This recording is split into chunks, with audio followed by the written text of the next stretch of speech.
Hi ಎಲ್ಲರಿಗೂ ನಮಸ್ಕಾರ. Welcome back to my YouTube channel. ನಾನು ಇವತ್ತಿನ ಈ ಒಂದು ವಿಡಿಯೋದಲ್ಲಿ ನಾನೊಂದು ತರಕಾರಿ ಮತ್ತು ಪನ್ನೀರ್ ಹಾಕಿ ಮಾಡಿರ್ತಕ್ಕಂಥ ಕುರ್ಮಾ ರೆಸಿಪಿಯನ್ನು ಶೇರ್ ಮಾಡ್ಕೊಳಕ್ಕೆ ಬಂದಿದ್ದೀನಿ. ಅದಕ್ಕೆ ಕಾಂಬಿನೇಷನ್ಗೆ ಆಗಿ ಪೂರಿ ಜೊತೆ ಇದನ್ನು ಮಾಡ್ಕೊತಾ ಇದ್ದೀನಿ. ಮೊದಲಿಗೆ ನಾನು ಈ ಥರ ತರಕಾರಿ ಏನೆಲ್ಲ ಬೇಕೋ ಅದನ್ನೆಲ್ಲ ಜೋಡಿಸಿಟ್ಕೊಂಡು ಬಿಡ್ತೀನಿ. ಒಮ್ಮೆ ಒಬ್ಬೊಬ್ಬರು ಒಂದೊಂದು ಹ್ಯಾಬಿಟ್ ಇರುತ್ತೆ. ಅಂದರೆ ಏನೇನು ಬೇಕೋ ಅದನ್ನು ಯಾವಾಗ ಬೇಕೋ ನಿಧಾನಕ್ಕೆ ತಗೊತಾರೆ. ಬಟ್ ನಾನು ಫಸ್ಟೇ ಏನೇನು ಬೇಕೋ ಅದನ್ನು ಈ ಥರ ಜೋಡಿಸಿಟ್ಕೊಂಡು ನಂತರ ಈ ರೀತಿ ನೀಟಾಗಿ ಕಟ್ ಮಾಡ್ಕೊತಾ ಹೋಗ್ತೀನಿ ತರಕಾರಿಯನ್ನು. ನೋಡಿ, ಇದಕ್ಕೆ ನಾನು ಸ್ವಲ್ಪ ಬೀನ್ಸು ಮತ್ತು ಕ್ಯಾರೆಟು, ಆಲೂಗೆಡ್ಡೆ, ಕ್ಯಾಪ್ಸಿಕಮ್ಮು ಮತ್ತು ಬಟಾಣಿ ಕಾಳು, ಗೆಡ್ಡೆಕೋಸು ಅಥವಾ ನವಿಲುಕೋಸು ಅಂತ ಏನು ಹೇಳ್ತಾರಲ್ಲ ಅದನ್ನೆಲ್ಲ ತೊಗೊಂಡಿದ್ದೀನಿ. ನಾನು ಕ್ಯಾರೆಟ್ ತೊಳೆದ್ರೂ ಸಹ ಅದು ಮೇಲ್ಗಡೆ ಮಣ್ಣು ಇರ್ಬೋದೇನೋ ಅಥವಾ ಕಲ್ಲು ಏನಾದ್ರು ಸಿಕ್ಕಿದ್ರೆ ಕಷ್ಟ ಆಗುತ್ತೆ, ತಿನ್ನುವಾಗ ಒಂಥರ ಹಿಂಸೆ ಆಗುತ್ತೆ ಅಂತೇಳಿ ಈ ರೀತಿ ಯಾವಾಗಲೂ ಸಿಪ್ಪೆ ತೆಗೆದೇ ಬಿಡ್ತೀನಿ. ಆಲೂಗೆಡ್ಡೆನೂ ಆದ್ರೂ ಅಷ್ಟೇ, ಅದೆಷ್ಟೇ ತೊಳೆದ್ರೂ ಒಂಥರ ನನಗೆ ಇರ್ಸು ಮುರ್ಸು ಅನ್ನಿಸ್ತಾ ಇರುತ್ತೆ. ಹಾಗಾಗಿ ಅದನ್ನು ಸಹ ಯೂಸ್ ಮಾಡಬೇಕಾದ್ರೆ ಈ ರೀತಿ ಸಿಪ್ಪೆಯನ್ನು ಎರೆದುಬಿಟ್ಟೇ ಸಹ ಯೂಸ್ ಮಾಡ್ತೀನಿ. ಆ್ಯಕ್ಚುಲಿ ಸಿಪ್ಪೆ ಯೂಸ್ ಮಾಡಿದ್ರೆ ಒಳ್ಳೆಯದಂತ ಹೇಳ್ತಾರೆ. ಬಟ್ ಅದನ್ನು ಎಷ್ಟೇ ತೊಳೆದ್ರೂ ಸಹ ಒಂಥರ ನನಗೆ ಏನೋ ಸಮಾಧಾನ ಆಗೋಲ್ಲ. ಏನಾದ್ರು ಮಣ್ಣು ಗಿಣ್ಣು ಇದ್ದರೆ ಅಂತ ಅಂದ್ಬಿಟ್ಟು ಒಂದು ಸರಿ ಸಿಪ್ಪೆ ತೆಗೆದು ಮತ್ತೆ ಒಂದು ಸರಿ ವಾಶ್ ಮಾಡ್ಕೊತೀನಿ ಈ ರೀತಿ. ಈ ತರಕಾರಿ ಕುರ್ಮಾ ಅಥವಾ ತರಕಾರಿ ಸಾಗು ಆಗಿರ್ಬೋದು, ಈ ಹೋಟೆಲಲ್ಲೆಲ್ಲ ಮಾಡ್ತಾರಲ್ಲ ಅದೇ ಟೈಪೇ ಮನೇಲೂ ಕೂಡ ನಾವು ಮಾಡ್ಕೋಬೋದು ರುಚಿಯಾಗಿ, ಶುಚಿಯಾಗಿ. ಹಾಗಾಗಿ ನಾನು ಮನೇಲೇ ಮಾಡ್ಕೊತಾ ಇದ್ದೀನಿ. ಒಂದು ತರಕಾರಿ ಮತ್ತು ಪನ್ನೀರ್ ಹಾಕಿ, ಇಲ್ಲ ಹೋಟೆಲಲ್ಲೆಲ್ಲ ಹೇಗೆ ಅಂತಂದರೆ ತರಕಾರಿ ಅಷ್ಟೇ ಹಾಕಿ ಮಾಡಿರ್ತಾರೆ. ಈ ಸೆಟ್ ದೋಸೆಗಾಗಿರ್ಬೋದು ನಾವು ಮನೇಲಿ ಮಾಡ್ಕೋಬೋದು. ಆದರೆ ನಾನು ಡಿಫ್ರೆಂಟಾಗಿ ಸ್ವಲ್ಪ ಅದಕ್ಕೇ ಪನ್ನೀರನ್ನೇ ಆ್ಯಡ್ ಮಾಡ್ತಾಯಿದ್ದೀನಿ. ನೋಡೋಣ ಯಾವ ರೀತಿ ಬರುತ್ತೆ ಅಂತ ರೆಸಿಪಿ ತೋರಿಸೋಣ. ಎಲ್ಲ ತರಕಾರಿನೂ ಸಣ್ಣದಾಗಿ ಹೆಚ್ಕೊತಾ ಇದ್ದೀನಿ ನಾನು ಈ ರೀತಿ. ನಾಳೆ ಅಕ್ಷಯ ತೃತೀಯ ಇರೋದ್ರಿಂದ ಇವತ್ತು ಸ್ವಲ್ಪ ಪ್ರಿಪ್ರೇಷನ್ ಮಾಡ್ಕೊಳ್ಳೋಣ ಅಂಥೇಳಿ ನಾನು ಇದೇ ಫಸ್ಟ್ ಟೈಮ್ ಪೂಜೆ ಮಾಡೋದು ಅದನ್ನು ಅಕ್ಷಯ ತೃತೀಯನ. ನನಗೂ ಅಷ್ಟಾಗಿ ಏನು ಗೊತ್ತಿಲ್ಲ. ಸ್ವಲ್ಪ ತಕ್ಕ ಮಟ್ಟಿಗೆ ನನಗೆ ತಿಳಿದಿರೋ ಮಟ್ಟಿಗೆ ಪೂಜೆಯನ್ನು ಮಾಡ್ಕೊಳ್ಳೋಣ ಅಂತ ಅಂದ್ಕೊಂಡಿದ್ದೀನಿ. ಹಾಗಾಗಿ ಅದಕ್ಕೂ ಪ್ರಿಪ್ರೇಷನ್ ಮಾಡ್ಕೋಬೇಕು. ಫಸ್ಟು ಬೆಳಗ್ಗೆ ತಿಂಡಿನ ಮುಗಿಸ್ಕೊಂಡು ನಂತರ ಒಂದು ಪೂಜೆ ಸಾಮಾನು ತೊಳೆದಿಟ್ಕೊಂಡ್ರೆ ಇವತ್ತೇ ನಾಳೆ ಬೆಳಿಗ್ಗೆ ಬೇಗ ಪೂಜೆ ಮಾಡ್ಕೊಳ್ಳೋಕ್ಕೆ ಅನುಕೂಲ ಆಗುತ್ತಂತೇಳಿ ಬೆಳಗ್ಗೆನೇ ಸ್ಟಾರ್ಟ್ ಮಾಡ್ಕೊಂಡಿದ್ದೀನಿ. ಒಂದು ಅಡುಗೆ ಪ್ರೋಸೆಸ್ ಬೇಗ ಮುಗೀಲಿ ಅಂತೇಳಿ.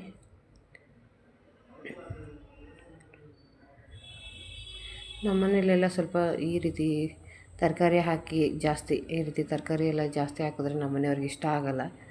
ಆದ್ರೂ ಏನೂ ಮಾಡೋಕ್ಕಾಗಲ್ಲ. ನನಗೆ ತರಕಾರಿ ಇಲ್ಲದೇ ಊಟ ಹೋಗೋದಿಲ್ಲ. ಹಾಗಾಗಿ ತರಕಾರಿ ಹಾಕಿ ಮಾಡ್ತಿದ್ದೀನಿ. ಏನಂತಾರೋ ಗೊತ್ತಿಲ್ಲ ನನಗೆ.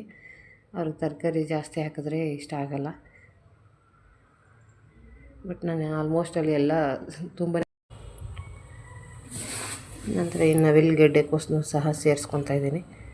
ನಿಮಗೆ ಯಾವ್ಯಾವ ತರಕಾರಿ ಇಷ್ಟ ಆಗುತ್ತೋ ಆಲ್ಮೋಸ್ಟ್ ಅಲ್ಲಿ ಇದಕ್ಕೆ ತರಕಾರಿ ಕುರ್ಮಗೆ ಕ್ಯಾರೆಟು, ಬೀನ್ಸ್, ಆಲೂಗೆಡ್ಡೆ, ನವಿಲುಕೋಸು ಮತ್ತು ಕ್ಯಾಪ್ಸಿಕಮ್ ಸೇರಿಸ್ಕೊಂಡ್ರೆ ಚೆನ್ನಾಗಿರ್ತದೆ.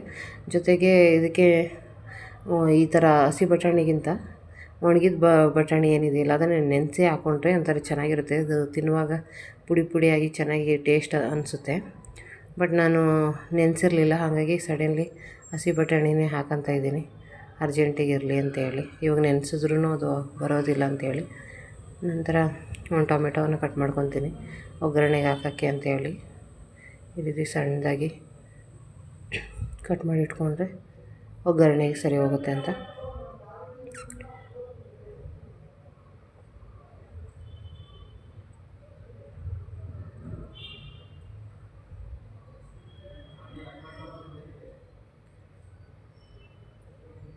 ನಾನು ಯಾವ್ದಾದ್ರು ತರಕಾರಿನೇ ಇವಾಗ ಸಾಂಬಾರು ಏನಾದ್ರು ಮಾಡ್ತಿದ್ರೆ ಅದಕ್ಕೆ ಜಾಸ್ತಿ ಆಗುತ್ತೆ ಅಂತಂದರೆ ಸ್ವಲ್ಪ ಅರ್ಧ ಉಳಿದ್ರೆ ಅದನ್ನು ತೆಗೆದು ಇಟ್ಕೊತೀನಿ. ಮತ್ತು ಅಡುಗೆ ಮಾಡುವಾಗ ಅದು ಚೆನ್ನಾಗಿತ್ತು ಅಂತಂದರೆ ಅದಕ್ಕೆ ಹಾಕ್ಕೊತೀನಿ, ಹಂಗೇನಿಲ್ಲ. ಈಗ ಅರ್ಧ ಈರುಳ್ಳಿ ಉಳಿದಿತ್ತು ನಂದು. ರಾತ್ರಿ ನಾನು ಒಬ್ಬಳಿಗೆ ಅಂತೇಳಿ ಉಪ್ಪಿಟ್ಟು ಮಾಡ್ಕೊಂಡಿದ್ದೆ, ಹಾಗಾಗಿ ಅದನ್ನೇ ಹಾಕಿದ್ದೆ. ನನಗೆ ಈರುಳ್ಳಿ ಇನ್ನೊಂದು ಸ್ವಲ್ಪ ಬೇಕು, ಯಾಕಂದರೆ ಮಸಾಲೆ ರುಬ್ಬೋಕ್ಕೆ ಮತ್ತು ಒಗ್ಗರಣೆಗೆ ಇನ್ನೊಂದು ಸ್ವಲ್ಪ ಬೇಕಾಗುತ್ತೆ. ಹಾಗಾಗಿ ಇರುವಷ್ಟನ್ನು ಕಟ್ ಮಾಡಿ ಇಟ್ಕೊಂಡಿದ್ದೀನಿ ಈರುಳ್ಳಿನ ಇವಾಗ. ನಂತರ ಈ ಬಟಾಣಿ ಕಾಳನ್ನೆಲ್ಲ ಬಿಡಿಸ್ಕೊತಾ ಇದ್ದೀನಿ ಈ ರೀತಿ. ಹಸಿ ಬಟಾಣಿ ತಿನ್ನೋದ್ರಿಂದ ಒಳ್ಳೆಯ ಪೋಷಕಾಂಶಗಳು ಸಿಗುತ್ತೆ ದೇಹಕ್ಕೆ, ಪ್ರೋಟೀನ್ ಎಲ್ಲ. ನನಗೆ ಹಸಿ ಬಟಾಣಿಗಿಂತ ಒಣಗಿದ ಬಟಾಣಿನೇ ನೆನೆಸಿ ಹಾಕಿದರೆ ಚೆನ್ನಾಗಿರ್ತಿತ್ತು ಕುರ್ಮಾ ಅಂತ. ಬಟ್ ಏನು ಮಾಡೋಕ್ಕಾಗಲ್ಲ, ನೆನೆಸೋದು ಮರ್ತೋಯ್ತು ನನಗೆ. ಹಾಗಾಗಿ ಹಸಿ ಬಟಾಣಿನೇ ತಂದು ಯೂಸ್ ಮಾಡ್ಕೊತಾ ಇದ್ದೀನಿ ಕುರ್ಮಾಗೆ.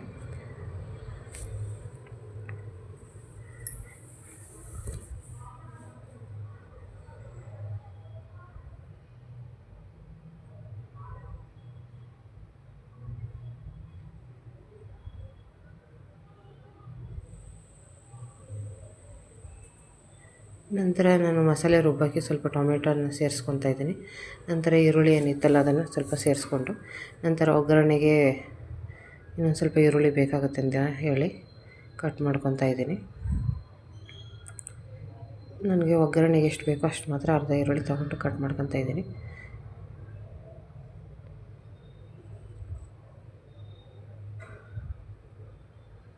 ನಂತರ ಒಂದು 5ರಿಂದ 6 ಮೆಣಸಿನ್ಕಾಯಿ ಸೇರಿಸ್ಕೊತಾ ಇದ್ದೀನಿ, ಹಸಿಮೆಣ್ಸಿನ್ಕಾಯಿನ. ನೀವು ಬೇಕಂದರೆ ಖಾರದ ಪುಡಿನೂ ಹಾಕ್ಕೋಬೋದು. ನಾನು ಹಸಿಮೆಣ್ಸಿನ್ಕಾಯಿನೇ ಸೇರಿಸ್ಕೊಳ್ಳೋಣ ಅಂಥೇಳಿ ಅದನ್ನು ತೊಳೆದು ಸಹ ಸೇರಿಸ್ಕೊತಾ ಇದ್ದೀನಿ. ನಂತರ ಸ್ವಲ್ಪ ಅದಕ್ಕೆ ಬೆಳ್ಳುಳ್ಳಿ, ಶುಂಠಿ, ಚಕ್ಕೆ, ಲವಂಗ ಈ ರೀತಿ ಎಲ್ಲ ಸೇರಿಸ್ಕೊಂಡ್ರೆ ಚೆನ್ನಾಗಾಗುತ್ತೆ. ಕೆಲವ್ರಿಗೆ ಮಸಾಲೆ ಇಷ್ಟ ಆಗುತ್ತೆ, ಕೆಲವ್ರಿಗೆಲ್ಲ ಮಸಾಲೆ ಇಷ್ಟ ಆಗೋಲ್ಲ. ಆದರೆ ಅಪರೂಪಕ್ಕೆ ಒಮ್ಮೊಮ್ಮೆ ತಿಂದರೆ ಏನಾಗಲ್ಲ. ನನಗೂ ಮಸಾಲೆ ಜಾಸ್ತಿ ತಿನ್ನೋಕ್ಕೆ ಇಷ್ಟ ಆಗೋಲ್ಲ. ಏನೋ ಒಂಥರ ಫುಲ್ಲು ಮಂದ ಅಂತ ಅನಿಸುತ್ತೆ, ಜಾಸ್ತಿ ಹೆವಿ ಅನಿಸುತ್ತೆ. ಹಾಗಾಗಿ ನನಗೂ ಮಸಾಲೆ ಐಟಮ್ಸ್ ಜಾಸ್ತಿ ಇಷ್ಟ ಆಗೋಲ್ಲ. ನಂತರ ಇದಕ್ಕೆ ಸ್ವಲ್ಪ ತೆಂಗಿನಕಾಯಿನ ಈ ರೀತಿ ಸೇರಿಸ್ಕೊತಾ ಇದ್ದೀನಿ, ಎಬ್ತಾ ಇದ್ದೀನಿ.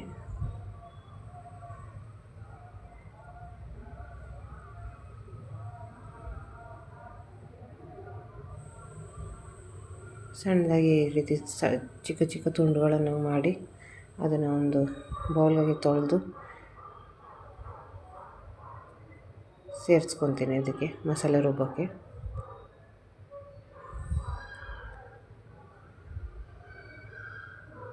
ನಂತರ ಇದಕ್ಕೆ ಪನ್ನೀರ್ ಇತ್ತಲ್ಲ, ಇದು ನಾನು ಯಾವಾಗಲೂ ನನ್ನ ನಂದಿನಿ ಪನ್ನೀರನ್ನೇ ಯೂಸ್ ಮಾಡೋದು. ಇದೊಂದು 100 ಗ್ರಾಮ್ದಾಗಿದೆ. ಇದಕ್ಕೆ 4 ಜನ ಊಟ ಮಾಡ್ಬೋದು, ಸಾಗು ಅಷ್ಟು ಬರುತ್ತೆ ಇದರಲ್ಲಿ, ತರಕಾರಿ ಎಲ್ಲ ಆ್ಯಡ್ ಮಾಡೋದ್ರಿಂದ. ಪನ್ನೀರ್ ಟಿಕ್ಕಾ ಮಸಾಲ ಅಥವಾ ಏನೇ ಮಾಡಿದ್ರೂ 4 ಜನಕ್ಕಾಗುತ್ತೆ. ನಿಮ್ಗೆ ಯಾವ ಸೈಜು ಬೇಕೋ ಆ ಸೈಜಿಗೆ ನೋಡಿ ಕಟ್ ಮಾಡ್ಕೊಳ್ಳಿ. ನಾನು ಈ ರೀತಿ ಉದ್ದುದಕ್ಕೆ ಸ್ಮಾಲಾಗಿ ಹಿಂಗೆ ಕಟ್ ಮಾಡ್ಕೊತಾ ಇದ್ದೀನಿ, ಈ ಥರ.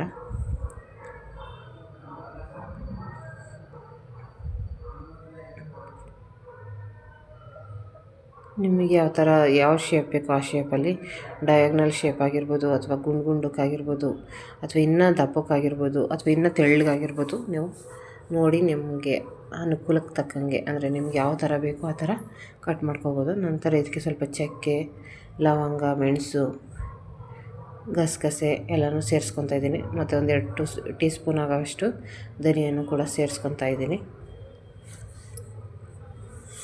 ನೋಡಿ, ನಂತರ ಇದನ್ನು ಮಸಾಲೆಯನ್ನು ರುಬ್ಕೊಂಡಿದ್ದೀನಿ. ಇವಾಗ ಒಗ್ಗರಣೆ ಮಾಡಿಕೊಂಡ್ರೆ ಮುಗೀತು. ನಾನು ಪನ್ನೀರನ್ನ ಆಲ್ರೆಡಿ ಎಣ್ಣೆಗೆ ಹಾಕಿ ಸ್ವಲ್ಪ ಫ್ರೈ ಮಾಡ್ಕೊಂಡು ತೆಗೆದಿಟ್ಕೊಂಡಿದ್ದೀನಿ. ನಂತರ ಅದಕ್ಕೇ ಈರುಳ್ಳಿ ಹಾಕಿ ಫ್ರೈ ಮಾಡ್ಕೊತಾ ಇದ್ದೀನಿ. ನಂತರ ಸ್ವಲ್ಪ ಈರುಳ್ಳಿ ಫ್ರೈ ಆದ ತಕ್ಷಣ ಇದಕ್ಕೇನಿದೆಯಲ್ಲ ಟೊಮೆಟೊ, ಅದನ್ನು ಸೇರಿಸ್ಕೊತಾ ಇದ್ದೀನಿ. ಈ ರೀತಿ ಟೊಮೆಟೊ ಹಸಿ ವಾಸನೆ ಹೋಗ್ಬೇಕಂತಂದರೆ ಅದಕ್ಕೆ ಸ್ವಲ್ಪ ಅರಿಶಿಣ ಪುಡಿ ಮತ್ತು ಸಾಲ್ಟನ್ನು ಸೇರಿಸ್ಕೋಬೇಕು. ಆವಾಗ ಅದು ಬೇಗ ಮೆತ್ತಗಾಗುತ್ತೆ, ಸಾಫ್ಟ್ ಆಗುತ್ತೆ, ಮತ್ತು ಅದ್ರದ್ದು ಹಸಿ ಸ್ಮೆಲ್ ಕೂಡ ಬೇಗ ಹೋಗುತ್ತೆ. ಹಾಗಾಗಿ ಉಪ್ಪನ್ನು ಸೇರಿಸ್ಕೊಂಡು ಎಷ್ಟು ಬೇಕೋ ಅಷ್ಟೇ ನೋಡಿ ಸೇರಿಸ್ಕೋಬೇಕಾಗುತ್ತೆ. ನಂತರ ಏನು ಹೆಚ್ಚಿಟ್ಟಿದ್ನಲ್ಲ ಆ ಎಲ್ಲ ತರಕಾರಿನೂ ಒಂದೊಂದಾಗಿ ಸೇರಿಸ್ಕೊತಾ ಇದ್ದೀನಿ. ಈ ರೀತಿ ಫಸ್ಟಿಗೆ ಕೊತ್ತಂಬರಿ ಸೊಪ್ಪು, ನಂತರ ಹಸಿ ಬಟಾಣಿ ಕಾಳು ಸ್ವಲ್ಪ ಫ್ರೈ ಆದಮೇಲೆ ನಂತರ ಏನು ಉಳಿದಿತ್ತಂತಲ್ಲ ಎಲ್ಲ ಸಣ್ಣದಾಗಿ ಹೆಚ್ಚಿಟ್ಕೊಂಡಂತಹ ಎಲ್ಲ ತರಕಾರಿನೂ ಸಹ ಒಮ್ಮೆಲೆ ಸೇರಿಸ್ಕೊಂಡು ಈ ರೀತಿ ಸ್ವಲ್ಪ ಫ್ರೈ ಮಾಡ್ಕೊಳ್ಳೋದು. ಈ ರೀತಿ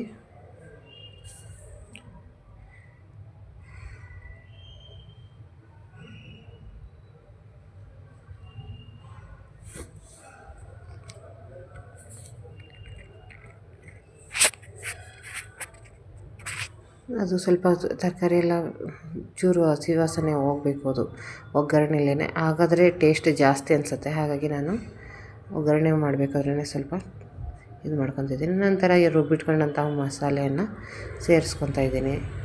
ಈ ರೀತಿ ಸೇರಿಸ್ಕೊಂಡು ನಿಮಗೆ ಯಾವ ಕನ್ಸಿಸ್ಟೆನ್ಸಿಯಲ್ಲಿ ಬೇಕೋ ಆ ಒಂದು ಕನ್ಸಿಸ್ಟೆನ್ಸಿಗೆ ನೀರನ್ನು ಹಾಕ್ಕೊಂಡು ಸೇರಿಸ್ಕೊಂಡ್ರೆ, ನಂತರ ಇನ್ನೂ ಸ್ವಲ್ಪ ಖಾರ ಬೇಕಂತಂದರೆ ಗರಂ ಮಸಾಲ ಅಥವಾ ಅಚ್ಚ ಖಾರದ ಪುಡಿನ ಈ ಟೈಮಲ್ಲಿ ಸೇರಿಸ್ಕೊಳ್ಳಿ.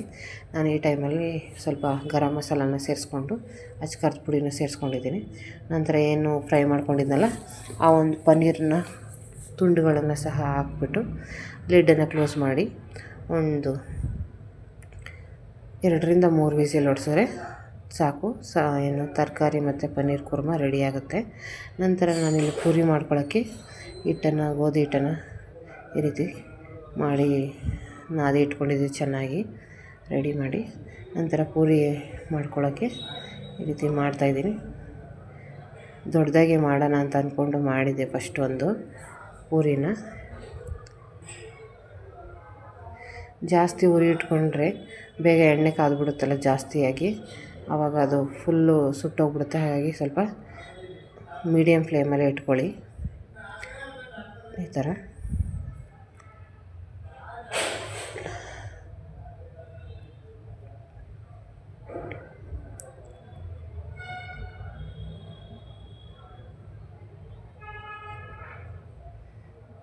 ಕೆಲವೊಂದು ಸಲ ಪೂರಿ ಮಾಡಬೇಕಾದ್ರೆ ಗಟ್ಟಿ ಆಗಿಬಿಡುತ್ತೆ. ಆ ರೀತಿ ಮಾಡಿದ್ರೆ ನಮ್ಮ ಮನೆಯವ್ರಿಗೆ ಇಷ್ಟ ಆಗೋಲ್ಲ. ಸ್ವಲ್ಪ ಮೆತ್ತಗೂ ಇರಬೇಕು ಮತ್ತು ಉಬ್ಬಿನೂ ಇರಬೇಕು. ಹಂಗಾಗಾದ್ರೆ ಮಾತ್ರ ತಿಂತಾರೆ ಅವರು.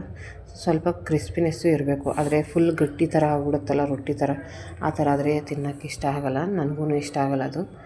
ಹಾಗಾಗಿ ಇವತ್ತು ಸ್ವಲ್ಪ ಸಣ್ಣ ರವೆ, ಅಕ್ಕಿ ಹಿಟ್ಟು ಮತ್ತು ಸ್ವಲ್ಪ ಅಂದರೆ ಜಾಸ್ತಿ ಅಲ್ಲ, ಒಂದೊಂದು 2 ಸ್ಪೂನ್ ಸೇರಿಸ್ಕೊಂಡಿದ್ದೆ. ಅವನ್ನೆಲ್ಲ ಈ ರೀತಿ ಮಾಡಿದ್ರೆ ಮೆತ್ತಗಾಗುತ್ತೆ ಮತ್ತು ಈ ರೀತಿ ಉಬ್ಬಿ ಕೂಡ ಚೆನ್ನಾಗಿ ಬರುತ್ತೆ. ಕ್ರಿಸ್ಪಿಯಾಗಿ ಚೆನ್ನಾಗಿತ್ತು. ಇವತ್ತು ಪೂರಿ ಚೆನ್ನಾಗಿ ಉಬ್ಬಿ ಬಂದಿತ್ತು, ಹಾಗಾಗಿ ತಿಂದರು. ಸಾಮಾನ್ಯವಾಗಿ ನಮ್ಮ ಮನೆಯವ್ರಿಗೆ ಇಷ್ಟ ಆಗೋಲ್ಲ ಇದು. ಪೂರಿ ಮಾಡಿದ್ರೆ ಎಣ್ಣೆ ಜಾಸ್ತಿ ಇರುತ್ತಲ್ಲ, ಹಾಗಾಗಿ ಬೇಡ ಅಂತಿರ್ತಾರೆ. ಬಟ್ ಇವತ್ತು ಚೆನ್ನಾಗಿತ್ತು ಅಂತೇಳಿ ತಿಂದರು. ನಾನು ಪೂರಿ ಮಾಡಿದ್ದು.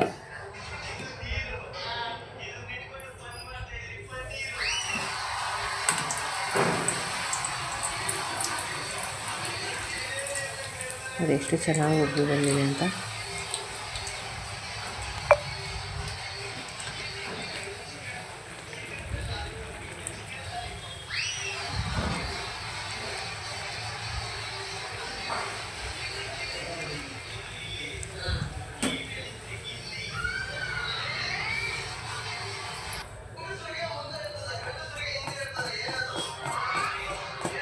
ಆದ್ರೂ ಎಷ್ಟೇ ಆದ್ರೂ ಎಣ್ಣೆ ಜಾಸ್ತಿ ಹೀರ್ಕೊಂಡಿರುತ್ತೆ ಇದೊಂದು ಪೂರಿ. ನನಗೂ ಇಷ್ಟ ಆಗೋಲ್ಲ.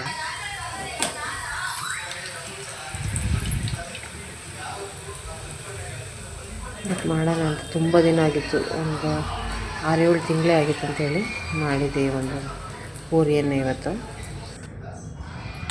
ನಂತರ ಇದೇನು ಆಗಿತ್ತಲ್ಲ, ತರಕಾರಿ ಹಣ್ಣು ಪನ್ನೀರ್ ಕುರ್ಮ ರೆಡಿಯಾಗಿತ್ತು. ನಂತರ ಪೂರಿ ಎಲ್ಲ ಕರೆದಾದ್ಮೇಲೆ ಅದನ್ನು ಓಪನ್ ಮಾಡಿದೆ. ನೋಡಿ, ಈ ಥರ ರೆಡಿಯಾಗಿದೆ. ಸ್ವಲ್ಪ ತೆಳ್ಳಗಾಗಿತ್ತು, ಇನ್ನೊಂದು ಸ್ವಲ್ಪ ಗಟ್ಟಿಯಾಗಿ ಮಾಡ್ಕೊಂಡಿದ್ರೆ ಚೆನ್ನಾಗಿರ್ತಿತ್ತೇನೋ ಅಂತ ನನಗೆ ಅನ್ನಿಸ್ತು. ಸ್ವಲ್ಪ ನೀರು ಜಾಸ್ತಿ ಹಾಕಿದ್ದೇನೋ ಅಂತ ಅನ್ನಿಸ್ತು ನನಗೆ. ನೋಡಿ, ಈ ಥರ ಕನ್ಸಿಸ್ಟೆನ್ಸಿಯಲ್ಲಿ ಬಂದಿತ್ತದು.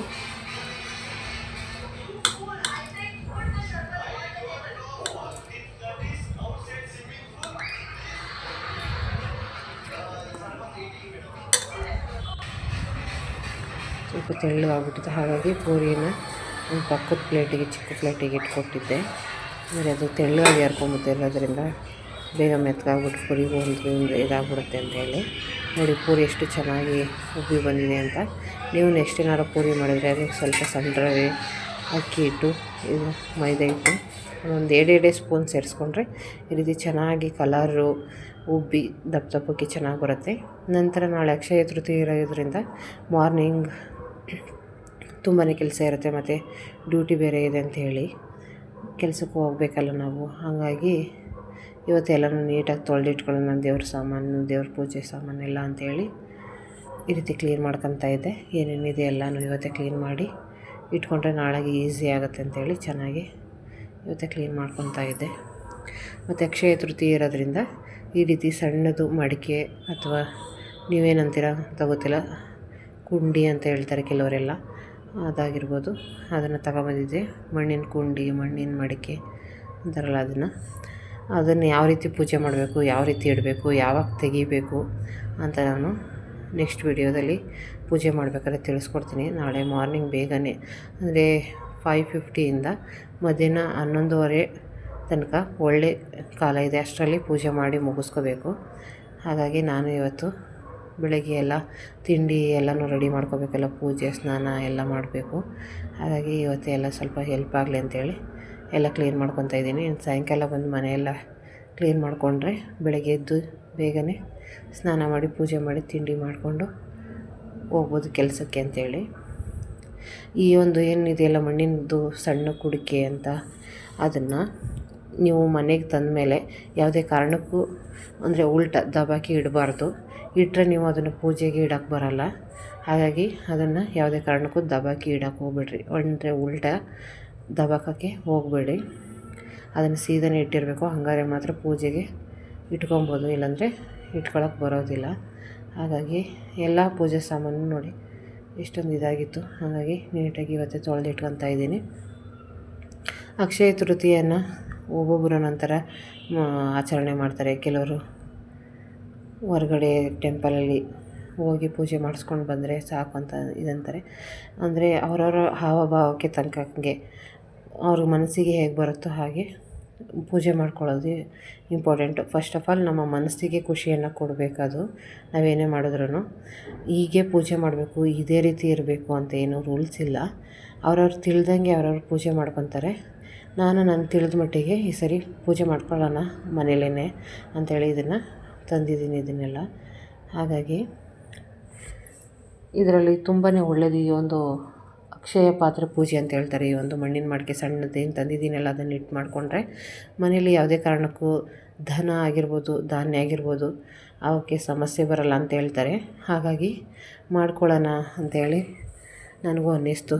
ಕಷ್ಟ ಆದರೂ ಪರವಾಗಿಲ್ಲ, ಬೆಳಿಗ್ಗೆ ಬೇಗ ಎದ್ದು ಮಾಡ್ಕೊಳ್ಳೋಣ ಅಂತ ಅನ್ನಿಸ್ತು. ಹಾಗಾಗಿ ತಂದಿಟ್ಕೊಂಡಿದ್ದೀನಿ. ನೀವು ಏನಾದ್ರು ಪೂಜೆ ಮಾಡೋದಿತ್ತಂದರೆ ಹೋಗಿ ತಗೊಂಡು ಬಂದು ಇಟ್ಕೊಳ್ಳಿ, ನಾಳೆ ಪೂಜೆ ಮಾಡೋಕ್ಕೆ ಅನುಕೂಲ ಆಗುತ್ತೆ. ಹಾಗಾಗಿ ಈ ಒಂದು ವಿಡಿಯೋನ ಮಾಡಿದ್ದೆ ನಾನು.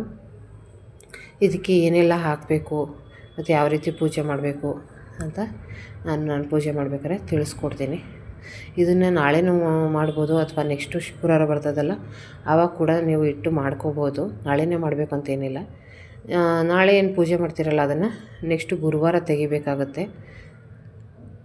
ನಾನು ಕರೆಕ್ಟಾಗಿ ಮಾಹಿತಿಯನ್ನು ನಾಳೆ ಪೂಜೆ ಮಾಡಬೇಕಾದ್ರೆ ತಿಳಿಸ್ಕೊಡ್ತೀನಿ ನಾಳಿನ ಒಂದು ವಿಡಿಯೋದಲ್ಲಿ. ನೋಡಿ ಇದನ್ನು ಇಷ್ಟನ್ನು ಎಲ್ಲನೂ ತೊಳೆದಿಟ್ಕೊಂಡು ರೆಡಿ ಮಾಡ್ಕೊಂಡಿದ್ದೀನಿ.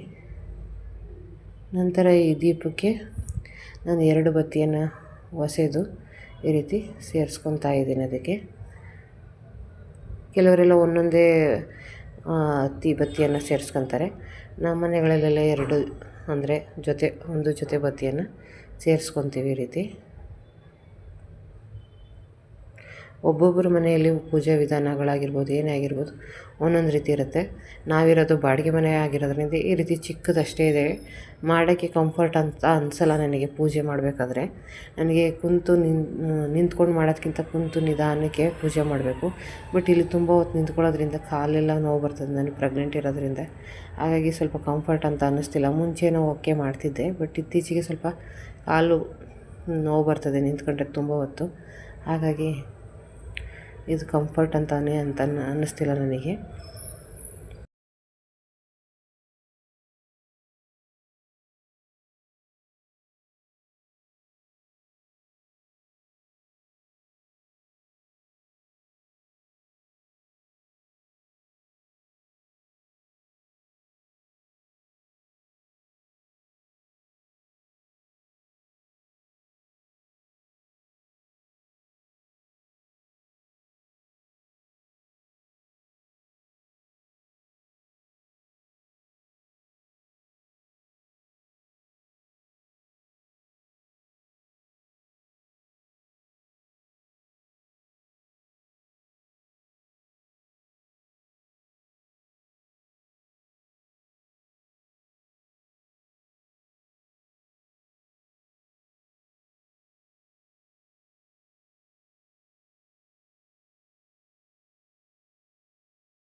ಇನ್ನು ನೈಟಿಗೆ ಅಂತೇಳಿ ಈ ರೀತಿ ರಾಗಿ ಗಂಜಿನ ಮಾಡ್ಕೊಂಡಿದ್ದೆ.